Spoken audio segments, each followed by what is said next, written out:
referring to movement as the gateway to an optimized mind, right? So you use the example of, becoming a better thinker or mathematician. You mentioned applying a specific methodology, and I'm curious what that methodology is. You said as long as you're methodical or you're applying a specific methodology. I don't want to quote you. This is really the heart of my work. This is really what most people don't know about my work. They cannot appreciate it, and because they will never know it from outside.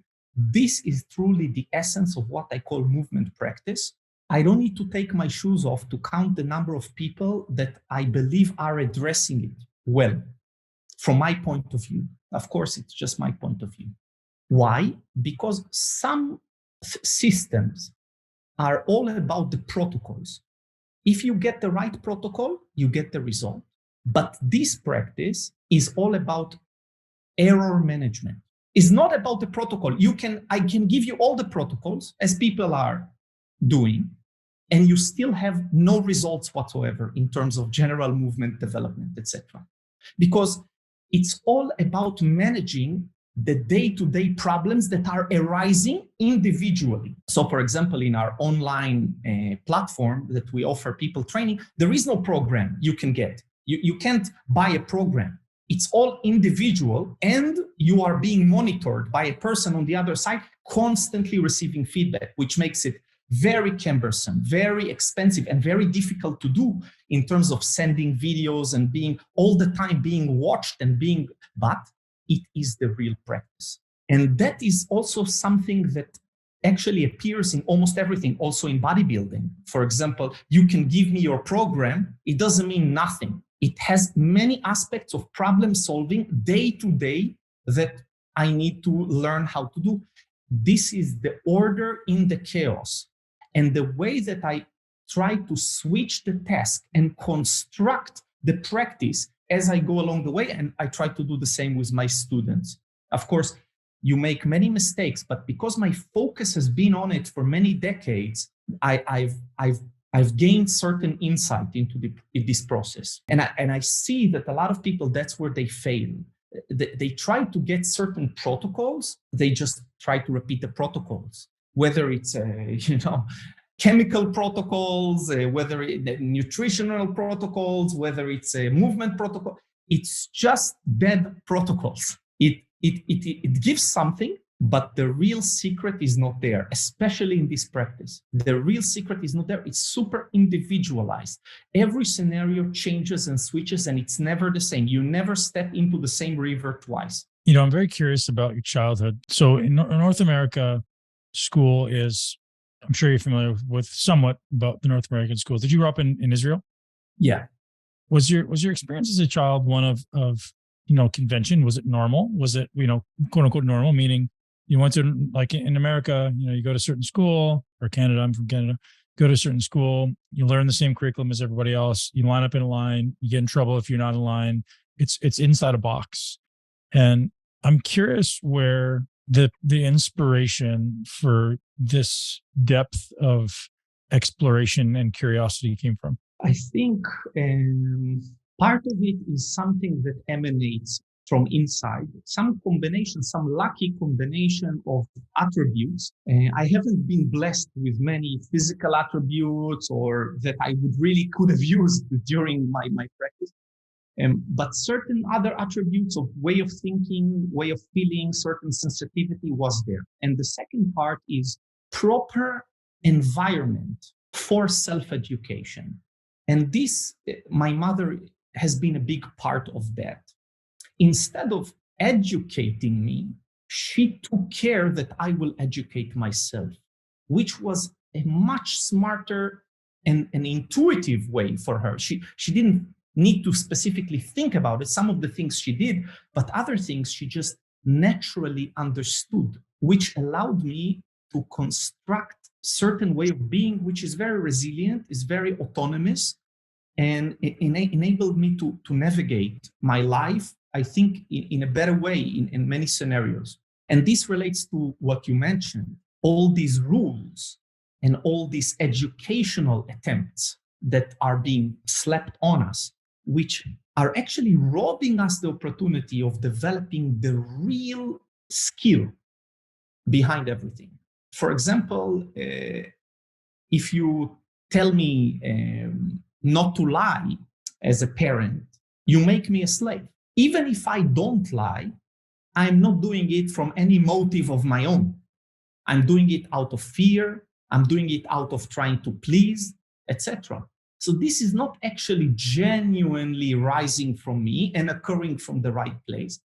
But opposite, I've been now robbed of that opportunity to a large extent. While if you create the conditions in which I will feel the sting of my lies naturally and alone, then you would educate me in a passive way much more deeply and will affect me for the rest of my life. And I think that we receive certain opportunities of that sort, but most of these opportunities are being stolen in modern culture in that regard. Hence, we are growing into these machinery things which we view as normal these days. And it carries a lot of problems. And at least on the other side, you, again, at a certain point in life and with certain difficulties and depression or sense of empty meaninglessness, you are having the opportunity to regain that. And that connects a lot to my practice. I've heard once Steve Paxton said that he created this contact improvisation, this practice, because he wanted to finish his physical development, which he never was allowed to finish as a child. So it's very similar for me. I continue to create for myself the opportunities for self-education, not by reading the books and again getting the no, don't do this, etc., but by receiving opportunities to naturally feel and sense my mistakes and as well other areas which are more clicking into place. So that has been present to a certain extent in my childhood, as my mother didn't do much. She didn't do all the wrong shit. and she gave me unconditional love that supported me and asked me a lot of questions and arose my curiosity that I have to dig and I have to find by myself. And that later manifested into whatever I wanted it to manifest in my life. And so, Mom, thank you very much. And I think this is also a role for us as partners, as wives, husbands, parents, brothers, sisters, to also support this, because we all need that self-education. That's the best parenting advice I've ever heard. And I'm going to think about that a lot. I have 2 young children, and my greatest value in life and everything I do ultimately is a self-exploration so that I can be better for them. And that sounds like it's exactly what everyone should be doing to one, give themselves an opportunity to explore their emotions and their feelings and who they are, and also for your children. So thanks, Ido. That was awesome. Sure. Don't. I just want to offer one last thing about it is, of course, this idea sounds great, but when you will go to apply it, of course, you will meet many difficulties, which good.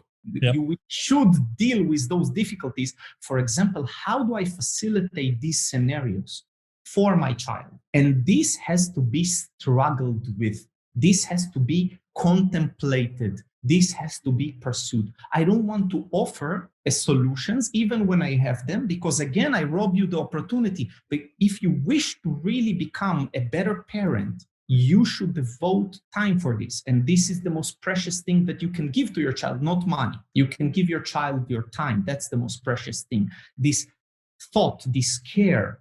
And then you will discover that many of those conditions and those situations in which you allow the child to really receive that experience, they involve some things that we often slap a negative context on. And that's a huge challenge, especially in North America, but nowadays Western culture. And unfortunately, this is, you see the difficulty, for example, of democracy dealing with certain instances these days, certain occurrences. We reach a point where this fake good that comes from a good orientation, but have misled the good for something else, it reached the ceiling. And now you have to facilitate certain evils, I would even dare to say, in order to create the real good. The real good is not human, moral, good, bad. It is related to awareness. More aware, good, more good. Less aware, less good. And that is oftentimes require experiences. For example, experiencing hunger to a certain extent really develops something inside of us. But we've been robbed this opportunity most of our lives. And this is something that, of course, I don't recommend you to starve your child. But for example, I remember a scenario where my dad took me on a walk in nature and I was really small, and he miscalculated. He thought it was a very short walk, and it ended up being this 6-hour walk. And he didn't take food with him. But I didn't experience it as something that he did to me, because I realized he just made a mistake, and now we are here and we have to finish this. And this created a chain of events inside of me. It only years after that I realized that such opportunities helped me get something.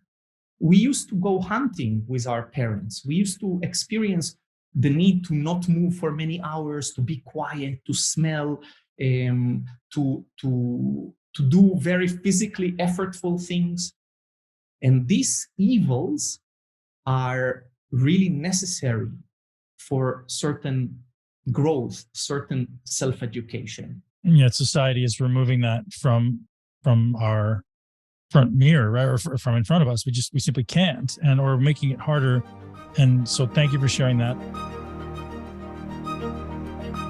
Today's podcast is brought to you by our friends over at Organifi. I have an amazing offer for you right now, that what they're calling the Sunrise to Sunset Kit, which is everything that I advocate, the green, the red, and the gold, plus free 30-count travel packs with every purchase. So if you head over to Organifi.com/muscle, you're going to get hooked up with 20% off. This is a product that I continue to use every day.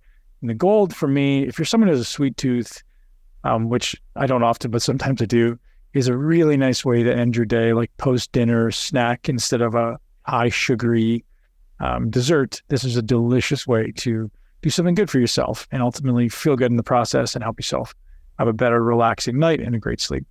The green specifically is something that I never go without. We use it every day, loaded with some incredible organic superfoods and adaptogenic herbs to kick off your day. So head over to Organifi.com/muscle and take advantage of this incredible offer with their Sunrise to Sunset Kit. Somewhere between health and healing is like this bridge or this gap that I'm trying to bridge. Is like, there's people out there who obviously need some time and attention to heal. But for me, it's just really like implementing basic health practices. And as you said in your book, is like you pursue the typical allopathic path so much and realize there's something missing, right? You realize there's more than just the biology. There's more than just the biochemistry, right? And that's really where I wanted to kind of dive into from both sides, right? And I'd love to start with your story. We're recording, so you can just kind of go. And I'd love to start with your story because it's so fascinating how you kind of were sent down this path of wanting to cure cancer, which is a very bold dream for such a young girl. Yes, that was a long time ago. My God. And I just got exposed to the illness pretty early in life, and lost someone that I very much admired. And then, I had this amazing privilege. My mother was a phenomenal doctor, and I basically grew up in her office. And, from very early on, because she didn't necessarily always have childcare or anything like that, I would go on with her on house visits. She would teach me how to, bandage legs and things like that. And so I was just kind of groomed in that mindset. But then seeing so many people who were affected by cancer, that definitely piqued my interest and my ambition to do something about that. I always had this sense about my life that I was going to do something that was going to change medicine, that was going to really, evolve healing. And I didn't know what that would be like. And so, I went to medical school, but it never satisfied my hunger to understand, why do people get sick? How does our mind affect who we are? And what are we doing here? Because it's sort of, the entire question of the spiritual journey. Who are we? Why are we here? Why are we suffering? If I was just born and this is my first time around, why do I have certain propensities? And so the journey of understanding that has led me down many different pathways and roads and international travel. And so I endeavored to educate my mind in these different areas. What basically happened was, so during medical school, I then started a PhD in pathology because I wanted to go into cancer research. But then I also wanted to know more about healing. And what had happened was I had visited my brother, I think I was in my teens, and got a reading from a psychic. And she knew so much about my life. I was like, how the heck did she know all of that? And at some point, I had many different sort of opportunities to go study. I'd been in China, I'd studied acupuncture, I'd been in South Africa and studied some healing work there. And then I just met Tenzin Chodrak, and I was contemplating of going to Dharamsala in India. And but then I said, what about that psychic? And so I found this lady and I asked her, I said, can I come to America and study with you? And so I did. And that led me to other healers and a whole different, world in which people were endeavoring to heal themselves spiritually, mentally, emotionally. They understood that certain traumas were affecting them. So it was just a very, broad education. And as sometimes in life, you move forward and here's a door and you move through it. And then, your knowledge expands and you get to ask bigger questions. So this is sort of, the early background, and finished my residency in internal medicine and then became a geriatrician. And I was content with that because eventually I found the School of Enlightenment, and I found an academy where I really was trained in mind and in disciplines of the mind. And it took a long time, And so I kind of, I was doing my job and my work in medicine, but then all of my vacation time I spent, at the school. And a lot of people attack me these days because, they say, oh, I'm part of, run the School of Enlightenment. It's like, okay, people, we are in a spiritual war, and Ramtha has been warning about what's been going on for 40 years, and has prophesized, who is enslaving the earth. And he said 30 years ago, never take a government vaccine, never take the chip. And he said, viruses are created so that vaccines can be administered. And so that completely, opened. You're saying this 30 years ago, you're saying? Over 30 years ago. And this is documented in the prophecies. And so when people are telling me I'm a CIA agent because I belong to the school, I'm just like, oh my God, people do your homework. I don't want to assume that anyone knows anything about what Ramtha's School of Enlightenment is or who Ramtha is. Yeah. I know what it is because I read your book. But prior to that, I would have no idea. And I think as soon as people start hearing, these claims of prophecies and seeing the future, the alarm bells go off and they go, hold on a minute here. Hold on. What's happening here? So I'd love for you to explain what that is, and then why we should take that seriously. The idea is basically, we're divine spiritual beings, and that we, everybody has abilities of knowing and of healing. And, this is one school that has allowed me to train in certain ways and understanding how to create reality. And so I don't really care for people to take it seriously. I explained in my book that the basis of a new model of medicine is really the integration of science and spirit. And how would we do that? And in science, the closest that it takes us to a spiritual model, it would be quantum physics that says, observation on the quantum field creates personal reality. They say, hey, the physicists say this is just, part of experiments, and it doesn't apply to humans. But there are some enlightened experiments, physicists who really say, hey, consciousness is primary. We live in a holographic universe, and that is what creates material reality. So if you're talking about health and healing, it would mean in a model of light medicine that it incorporates this idea of, okay, we are spiritual beings. What we think, what we feel is actually creating reality. Well, it creates reality in your own body. Mm-hmm. And then what kind of science could explain that? So biophysics says, we're a biophotonic light field, and this can be either harmonious, which means coherent light field, or incoherent, which is an inharmonious light field. And literally, it is the photonic light that is in charge of biochemical reactions. So, for example, science knows that if your retina gets hit by one photon, that can set off a cascade of 100,000 chemical reactions. So the idea is, if you are, for example, depressed or anxious or resentful, then that causes an inharmony in your body. That seems pretty logical. In, for example, molecular biology, they looked at telomere length, and that some telomeres are capping structures on the chromosomes, and they're related to aging. So the shorter your telomeres, the faster you're aging. And you can also lengthen these telomeres, meaning you have an age reversal process that you can use in the body if you're endeavoring to heal it. And so again, it's been shown that these negative emotions actually shorten lifespan by reducing telomere length. So it's just about that connection of understanding, how do we get to a new medical paradigm that doesn't look at humans as robots, which is what, now this whole transhumanist movement is trying to make us into, but into something that we truly are, which is, that the healing part is of our mind. Yes, we need to support our body as well.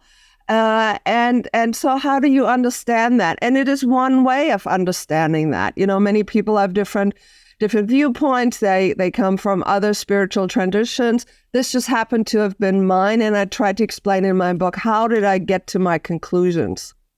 Yeah, and you did a wonderful job. Your book is fantastic. I recommend it to so many people. I'd love for you to just explain for a second a little bit more about biophysics. And I'll tell you, I interview a lot of great people on this podcast, and it's always people who are, I think that the people who are at the cutting edge, the smartest people in medicine, who are starting to realize that biophysics is the path to healing, right? So, it starts with biology, and then people are looking at biochemistry, and then the people who are really at the tip of the spear are the ones who are going, there's something beyond that, and they're looking at biophysics, which is why I was so interested to have you on, to have you kind of explain in the way you did so eloquently in your book, like, what is biophysics? What is light medicine? And how do we start ultimately implementing best practices of light medicine and biophysics? So the idea of again, biophysics is saying that all things are made of this principle of light, okay? And that is that a theory, or have we proven that? Well, so if you think about subatomic particles, and then if you even go further, in the quantum field, you have all potentials available to you, right? Yep. How does a potential manifest into material reality? It is via observation. Mm-hmm. And so in biophysics, it is looking at the mechanism of biological function that is modulated by photonic light. And it's not just that, it's also phonons. So photons are subatomic particles of light, and phonons are subatomic particles of sound. And we are this harmony, this conglomerate of light and sound. And in fact, there is a researcher by the name of Dr. Peter Gurayev, who unfortunately is deceased, but last year was nominated for the Nobel Prize of Medicine for his linguistic gene wave model. Well, what did he say? He said that our DNA is a light and sound hologram that actually can be captured. And he did experiments with this. For example, he looked at the DNA of one species of a frog, and he captured this hologram of light and sound via laser, and he transferred that hologram to another species of a frog that changed its development to the original genetic sequence that was transmitted. He did this in humans and used it for healing. And what he did was, for example, in a child who had trisomy, which is Down syndrome. So they were developing, this child was developing with the abnormalities, neurological deficits, and inability to walk, developmental delay. And this child had a sibling who was healthy. And so they had enough of a match of the genetic sequence. And so they captured the light and sound DNA sequence, or the quantum signature of the sibling, and played it to the child. And the child started developing normal. Same thing happened in cystic fibrosis. So the idea is that the information of who we are is not just physical, but it exists in subatomic realms, and it can be encoded in the spin states of photonic light. And so this is important in the sense of even what we're seeing now is that people always think, in order to genetically modify something, you have to splice and dice and do CRISPR gene editing. No, we have optogenetics. We have magnetobiology. You can apply magnetic fields, light fields, sound fields, and our DNA will modify and evolve. And so I think that this the idea of my concepts of light medicine, where I said, look, if we look at us from a perspective, we're a coherent light field, and that all diseases we know in principles of aging are related to mitochondrial dysfunction, meaning the powerhouse of the cells is decreasing. And then, there's an inflammatory process that happens, and an entire cascade of gene expression that is related to senescence or aging. Well, so what we can do is, if we look at it from this light perspective, is we can increase the coherence and the amount of light in the system, and that will actually downregulate disease-producing genes and upregulate health-promoting genes. So you can use for healing light therapy in different frequencies, like I described in my book, The Blue Room, with ultraviolet blue light. And then other things like sound frequency. We know about healing frequency, 111 hertz, 432 hertz. All of these frequencies can also be used for healing, and they have different genetic expressions that they're addressing. And so then we can use this in conjunction, for example, with supplements. Well, now we look at supplements, and what I looked at was that if all molecules are electron donors, or they give off electricity, and an electron, if it jumps orbitals, it actually gives off photonic light, you can say, hey, anything that gives off electricity is also a light donor. And so what I looked at is at the spectral emission frequency of different molecules like curcumin, like methylene blue, and saw, okay, if they are a very high electron donor, they have tremendous capacity of healing, not just from the molecular perspective, because what I'm saying is that a lot of research is being done and says, hey, curcumin is maybe affecting blood sugar, or it's affecting this other thing. But really, then you have 1,000 studies, and it does all of these different things. But if you had an overarching viewpoint that looks at it more, it's like, what is the capacity of this molecule to give electricity or light to a biophotonic light system? And if it is high, for example, like methylene blue, which is a direct electron donor, then its healing capacity is also high. And so then you increase the light, you increase the electricity, that increases oxygen delivery, and you create health.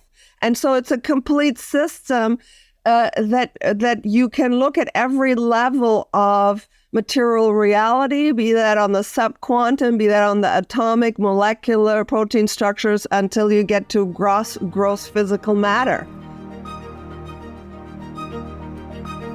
So you said an unstable brain, and I think that kind of brings us back to where we started in the beginning. You talk about these different areas of the brain that maybe have been misfiring or not coordinated. Is that really what you're referring to when you say someone has an unstable brain? It's just like some area that's maybe overactive or others that are underactive? In a sense, it goes much deeper than that. It means that the brain can be pushed off its track very easily.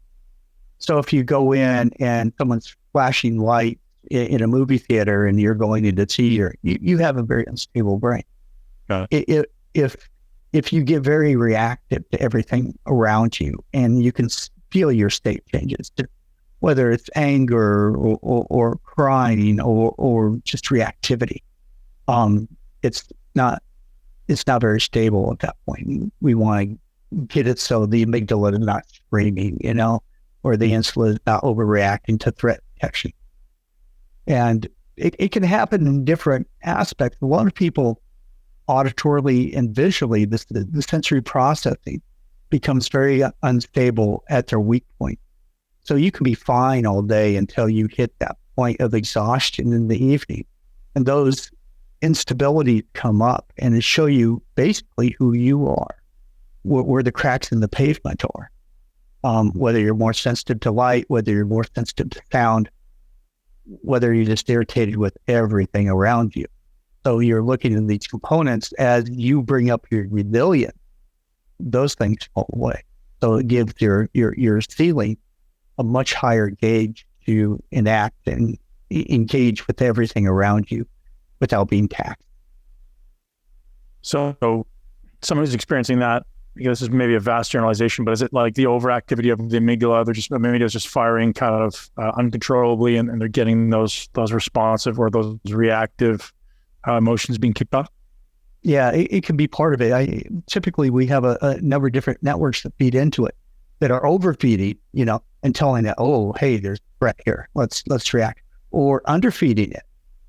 You'll get people that are just they miss the cues. They miss all the things that can lead them into danger, or they're creating the danger themselves just based on those very lightly stable or unstable networks in the brain. And we all have different parts of the brain that are stronger than others or overproducing.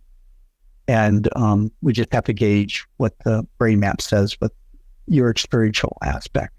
So we'll go through some testing on that and see, okay, where do you fall in this peak performance level, and what do we increase? Do we bring up your resilience? Do we bring up your attention? Do we bring those wisdom centers online so you're not reactive? How is your emotional reactivity? How's the emotional intelligence? Are you able to gauge those things? That's incredibly fascinating. So it sounds like, I'm hearing it correctly, we can isolate specific either aspects of the brain or functions of the brain that allow us to isolate specific desired end states. So if I want to be better emotionally regulated, if I want to be more capable of learning, you can specifically identify the areas that are deficient, bring it up to what you would identify as a peak performance brain state, and then create that. Yes, absolutely, 100%. And within that, what we tend to do is, once certain areas are very stable and very strong, they tend to lift other things up. So if there's an energy deficit in a certain area and a certain frequency, it can affect the slew across the whole range of frequencies. And once that's stabilized, all of a sudden the others start working better too. So it could have some really incredible benefits across the board. What would cause an energy deficit in a specific area of the brain, like other than, blunt force concussion type stuff? Is there something we see? Sleep. Is this the reason? Global typically, and depending on the weakness of the brain, it'll come up in certain areas, and we'll see it pop up on one side or the other, prefrontally or in the back. And as it progresses, it becomes what we call blue brain. And the reason why we call it blue brain is to gauge on our brain map that when you're a few deviations down, out of the norm of optimal functioning, that the energy is just not there to produce those frequencies. And so you have a number of different things. Environment is a big thing. People that have had, everything from Lyme's disease to COVID, we'll see a lot of blue brains with those. Certain heavy metal impacts it. Lack of nutrient, the proper nutrient, whether you're not getting enough magnesium or potassium, copper, or whatever going on in your life. And a lot of people with irritation in the gut or Crohn's or IBS or something like that will also have a deficit too that we've seen across the board. So we always get the gut balanced out there too, because that's a big input into the brain. Glad you said that. So blue brain, just to understand it in maybe layman's terms, is it like slow brain, a brain that isn't willing to or able to adapt to the environment or the circumstance, create the state that we're looking to? Yeah, it doesn't create the state, but think of it more as torque. So we don't have the strength to get going. If you're pulling a big load, you just don't have it. You don't have the energy to output that type of mental facility to get into those states. What would be some of the symptoms that someone sitting at home right now might be able to identify themselves as saying, hey, I have something that may resemble a blue brain. I should do something about this? Chronic fatigue is the big one. Afternoon slumps are a big thing. When you're pushed to a certain point neurologically, had a stressful day, you've had a number of meetings, you've had something physically tacked you, and you're not able to focus or plan or do anything sequential after that. It's always a big thing. You're not able to get into creative states. You're not able to jump into flow. Let's say, you're a musician or you're a pilot. You're getting by, but you're not getting into those states that where the clarity is, where the ease of function is. One of my mentors early on told me anything worth doing is worth doing effortlessly. And that means, it doesn't mean it's worth doing in a sense that it really gets into mastery. If you've done something quite a few times and have mastered it, it becomes very easy in the flow. Someone that has done something very well for a long time, especially someone with blue brain, is able to get into those areas effortlessly. It's a lot of effort to get there. And by the time they get there, they're neurologically taxed and they don't stay there. So it may be a blip and then they're back down again. Stress is inevitable, right? Stress is not going anywhere. But your ability to be resilient to it changes, it adapts. And if you're not intentionally subjecting yourself to things that are hard physiologically or hard psychologically, then your resilience gets worse, it gets weaker. So we have to intentionally subject ourselves to things that are bigger. And the way you think about this is the stress bucket, right? We all have this imaginary stress bucket. Some are small, some are big. The bigger my bucket, the more adaptable I am to stress. So my first objective for this client, I'm going to build that bucket. And what does that look like? Hot export, cold export, breath work, nature, meditation, nutrition optimization, gut health optimization, hormone optimization. Right, so it's all the basic things that you guys are already doing. And some may be more important than others. One of the biggest levers we have is movement, right? Is muscle, even more specifically, right? Movement and muscle have enormous implications on, the ability to become nutritionally resilient, certainly physically, as far as physical resilience, certainly. And then the exercise process itself is a way to become more physiological and more psychological resilient, right? So we have the physical movement and the nutritional or metabolic resilience coming as a result of exercise, as a result of the actual muscle building process itself.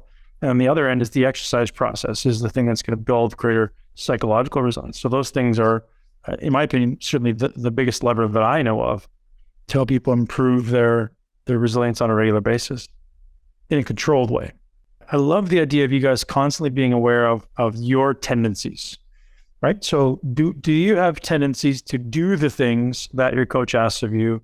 Do you have tendencies to make excuses as to why you can't? Do you have tendencies to make excuses or maybe do it, but be kind of begrudgingly? What's the dialogue going on in your head? And if you can identify the dialogue in your head, realize the objective needs to be, I'm going to move toward this increased resilience, because if I'm not, I'm getting worse, right? If I'm not getting better, I'm getting worse. There's no such thing as status quo. like especially after the age of 35. There's no such thing as staying the same. You're getting worse if you're not paying attention to each area of these resilience. So be super aware of that, man, because what we don't ever want to do is wake up in 1 year, 5 years, or 10 years, looking, feeling, and performing in a way that we never wanted to, right? And for many of you guys, the looking part drops in importance, right? Looking is very important when we're young, or, we want to look amazing. But I say most of my guys after the age of 40 are like, looking is usually number 3 on the list, right? I want to feel amazing, I want to perform amazing, and then I want to look amazing, right? And so if we're balancing it that way, most guys that I come into is like, yeah, no, I just want to feel awesome, man. Like I want to be able to run, jump, play, wake up in the morning with huge amounts of energy so I can crush life. Then I want to, be able to perform in the gym. I want a bit high physical capability. Then the third one is I just want to look awesome. What do you guys feel about that? How many people prioritize the way they look as the top of the totem pole? No judgment, just like, I trust me, I was there for 25 years. Yeah, good, man, dude. Like, good, right? That's awesome. And I hope that stays a top priority for you forever. And I hope you also maintain physical capability. Like, my judgment of physical capability is, my kids are beastly athletes, and I need to be able to kick their ass when they're in their prime, right? 16, 18 years old, like, and I got to keep up. So I'm not going to allow my physical capability to drop. Like, I don't care if I look 30 pounds lighter than I was when I was at my biggest, or 50 pounds. I don't care. Like, I need to be able to run, jump, play, do gymnastics, flip, all of these types of things. That's my kind of North Star. I always speak about the body you have on the outside is very often an expression of what's happening on the inside, right? Your health on the inside expresses outwardly. So if your body is not metabolically healthy, if your body is not hormonally healthy, it's not like, oh, I'm just going to take this pill or take this medicine or take this hormone and feel better. If your body doesn't look right on the outside, it's not a deficiency in testosterone, right? You may be deficient in testosterone, but it's not the thing that's going to make you look better, right? It's fixing your health that will ultimately make the testosterone go up, which will make you look better. So health should be the primary objective. The reason when I speak about muscle intelligence, I say lean, healthy, muscular in that order on purpose, because I think those are our primary 3 targets. Being lean, I think you guys could say differently, is one of the single biggest levers we have for health, right? You see people that are healthy. Again, you could certainly be lean and not healthy, but usually when you're not lean, you're not healthy in general, right? So we want to become as lean as we possibly can in a healthy way, naturally. And then, obviously we want to have health as a byproduct, or certainly a focus. How many of you guys can relate to going to the gym to do cardio sometime and dragging your feet and bitching about it the whole way and just like nutting your way through it and sucked the whole time? Your attitude sucked and you did it, but the whole time it was kind of begrudgingly dragging your feet, dragging your ass. Anybody can relate to that? Would it be possible to do the exact same cardio and the exact same transformation process? Nothing changes. Same diet, same workouts, same cardio, everything's the same. But the one thing that changes is your mindset. You go, holy shit, I'm so lucky to be here. I'm so lucky to eat the best foods in the world. I'm so lucky to be wealthy enough to have the best foods in the world. I'm so lucky to have my body that works and these biceps that contract for me, this brain that shows up for me, and just truly honoring your body, right? So think of the difference. It could even be the same physical outcome. I don't think it would be. There'd probably be some differences, but it could be the same physical outcome, same process, same physical outcome. What's the difference at the end? That, right? Your perception of the event and who you become in the process. So I'm constantly reinforcing, dragging my feet, doing things begrudgingly. That becomes my personality. That becomes a characteristic, right? A character trait. And so one of the things I learned, just like, I don't know, maybe by happenstance, maybe through pain, was this reality that, man, I'm so blessed to be able to go to the gym. I'm so blessed to have an amazing community like this, an amazing team of coaches, to have a body that shows up for me, to have a body that I just love, man. My body shows up, it looks great, it feels great, it performs well every day. It supports an adventure. And that mindset alone, for me, just is a complete game changer, man. And like, I wasn't always that way. I was oftentimes the complete opposite. I was like, oh, fuck, I got to do cardio, I got to eat this damn chicken, I got to eat these sweet potatoes. It was terrible. And that, if you could become conscious of it and choose who you're becoming in the process, I think is the single greatest opportunity that exercise presents you, because every time you go in the gym, you're facing that weakness. You're facing that guy who wants to quit. You're facing that guy who doesn't want to go.